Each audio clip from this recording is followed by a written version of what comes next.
جی بسم اللہ الرحمن الرحیم. جناب اعجاز حسین سمرو صاحب, آپ ماشاءاللہ ایڈوکیٹ ہائی کورٹ ہیں اور وکلا ویلفیئر کے لیے آپ کی بہت زیادہ خدمات ہیں اور ماشاءاللہ سے ہمیشہ وکلا کی جد و جہد اور وکلا کے حقوق کے لیے آپ نے آواز اٹھائی ہے. سر ابھی کل ہی کا ایک واقعہ ہوا ہے کراچی میں, اسٹاک ایکسچینج پر جو ہے وہ دہشت گردوں کا حملہ ہوا ہے. انتہائی افسوسناک واقعہ تھا اور اس کے بارے میں کچھ کہنا چاہیں گے جو دہشت گردی کے واقعات یہ کل کا جو واقعہ ہوا ہے, سب سے پہلے اس میں ہمیں بڑا افسوس ہے. جو بھی جانی نقصان ہوا اس کا ہمیں بڑا افسوس ہے. اللہ تعالیٰ ان شہیدوں کو جنت الفردوس میں اعلیٰ مقام عطا فرمائے اور لواحقین کو صبر دے. جی یہ بہت بڑا ثانیہ ہے ہمارے لیے, کیونکہ کافی کراچی میں امن ہو چکا تھا اور اس چیز کی واقعات نہیں ہو رہے تھے. یہ اچانک جب کہ اتنا بڑا لاک ڈاؤن ہے اور اتنی بڑی سیکورٹی ہے, کیونکہ اس کرونا کی وجہ سے تقریباً میرے خیال میں کراچی پوری میں اس وقت لاک ڈاؤن ہے اور سیکورٹی سخت ہے. ہمیں اس بات کا بڑا افسوس ہے کہ یہ لوگ کیسے داخل ہوئے اور اتنا بڑا اسلحہ لے کے کیسے کراچی کے اندر آئے. جی بالکل, یہ سب سے بڑا یہ ایک سوالیہ نشان ہے. سوالیہ نشان صحیح کہہ رہے ہیں آپ بالکل. اس پہ دوسرا یہ کہ ایسے واقعات نہ ہوں اور اللہ تعالیٰ ایسے واقعات سے ہمارے پاکستان کو, ہماری کراچی کو اور ہمارے ملک کو پورے کو محفوظ رکھے. آمین. تو سر اس سلسلے میں کچھ عدالتوں میں اقدامات ہوئے جو دہشت گردی کے واقعات ہو رہے ہیں, خدا نخواستہ, کیونکہ ہماری عدالتیں بھی کھلی ہوئی ہیں, لوگ جاتے ہیں عدالتوں میں, وکیل بھی آ رہے ہیں, تو اس میں کوئی سیکورٹی کے انتظامات ہوئے ہیں آپ کے خیال میں؟ اصل میں ہر دفعہ یہ کہا جاتا ہے کہ عدالتوں میں سیکورٹی دی جائے گی, یہ کیا جائے گا, وہ کیا جائے گا, لیکن ہم نے ابھی تک کوئی عدالتوں میں اس طرح کا سیکورٹی نظام صحیح طریقے نہیں دیکھا. جی. اور نہ ہی ورنہ رینجر کا ہونا چاہیے, پولیس کا.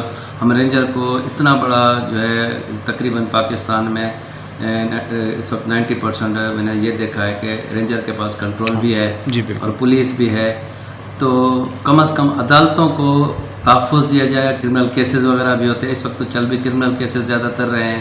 تو لہٰذا کورٹوں کو جہاں جہاں عدالتیں ہیں, سٹی کورٹ ہو, ہائی کورٹ ہو یا دوسری عدالت, پوری پاکستان کی عدالتیں, پاکستان کی پوری عدالتوں کو جو ہے نا صحیح طریقے تحفظ فراہم کیا جائے, سیکورٹی دی جائے کہ ہم آرام سے وکلا برادری وہاں پہ تحفظ سے کام کر سکیں. اعجاز حسین سمرو صاحب, جیسے آپ نے کورٹوں کا ذکر کیا, سر اس وقت جو ہم دیکھ رہے ہیں صورتحال, اور یہ تقریباً 5 مہینے سے عدالتیں بند پڑی ہیں, وکلا شاید زندگی میں اتنے مایوس نہ ہو, اتنے کرائسس میں نہ آئے جو اس وقت وکلا کرائسس میں چل رہے ہیں.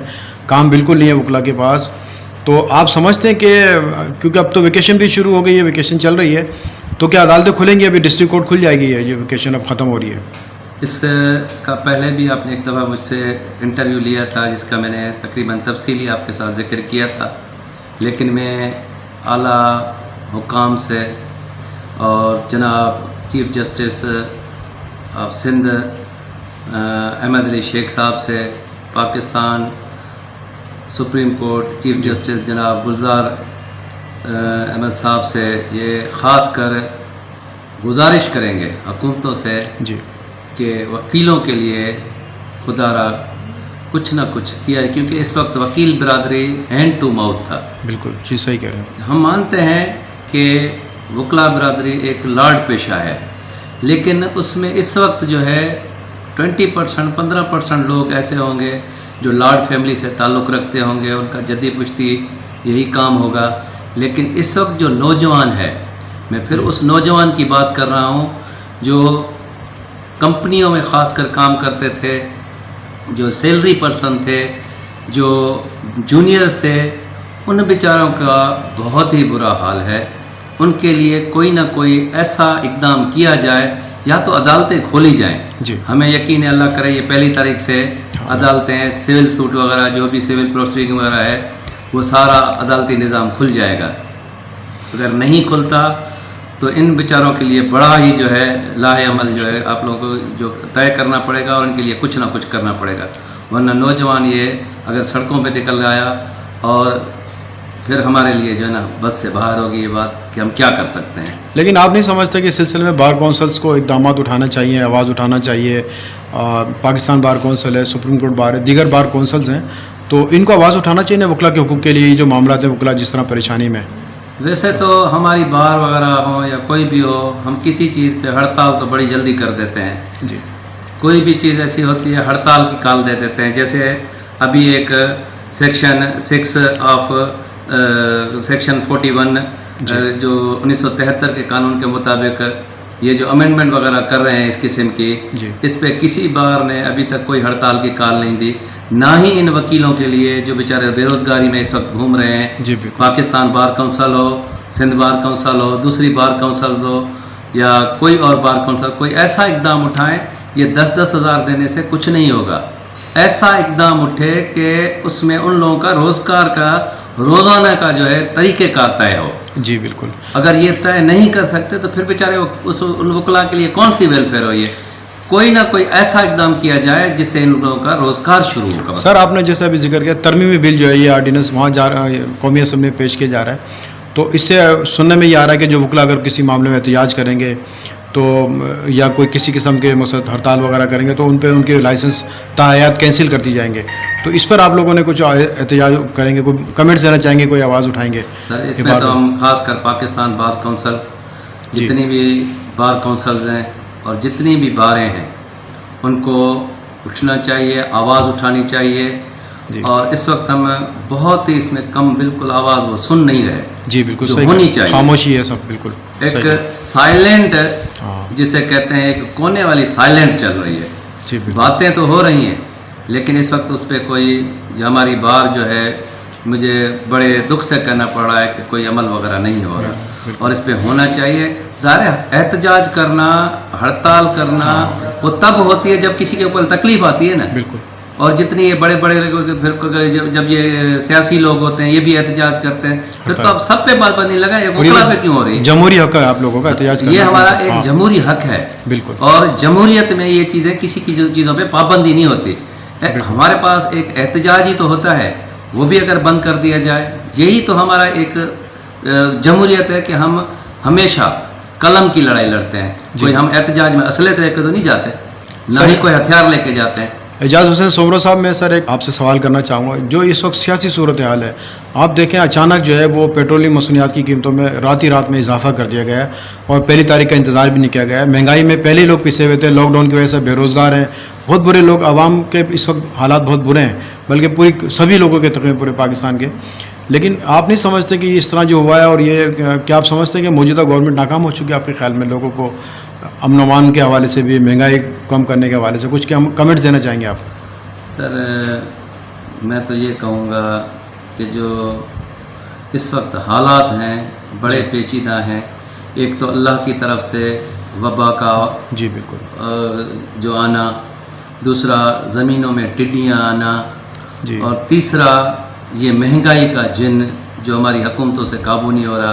ہم نے تو وزیروں کے بیان دیتے ہیں, صبح کو ایک وزیر الگ بیان دیتا ہے, رات کو وزیر اعظم کا بیان الگ ہوتا ہے اور کسی دوسرے منسٹر کا بیان الگ. یہ کنٹرول نہیں کر پا رہے مہنگائی کے اوپر. اتنا بڑا المیہ کہ بیچارے سرکاری ملازمین کی تنخواہ تک نہیں بڑھائی گئی. صحیح کہہ بجٹ بھی مانتے ہیں اس وقت ایس او پی, وہ بھی تو بیچارے گھر بیٹھے ہوئے ہیں, سب گھر بیٹھے ہیں, ان کی تنخواہیں چل. لیکن جو گورنمنٹ پیچھے آتی تھی کچھ نہ کچھ ان لوگوں کا خیال کرتی. اس وقت مہنگائی جو ہے وہ جو بے روزگار بندہ ہے جو گھر پہ بیٹھا ہوا ہے, ادھر کہتے ہیں لاک ڈاؤن کرو, اور لاک ڈاؤن میں غریب اگر باہر نکلے نہیں کمائے گا تو کہاں جائے گا؟ صحیح کہہ رہا. دکانیں بند ہیں, ہر چیزیں بالکل ایسا لگا ہوتا ہے ہو کا عالم ہے.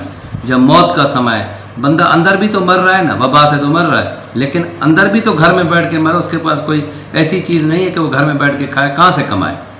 ہمارے ملک میں, ہمارا ملک اتنا خوشحال نہیں ہے جتنا ہم سمجھ رہے ہیں. لوگ جو ہے ان کو گھر بیٹھے ہر چیز ملے گی اور بیٹھ کے کھائیں گے.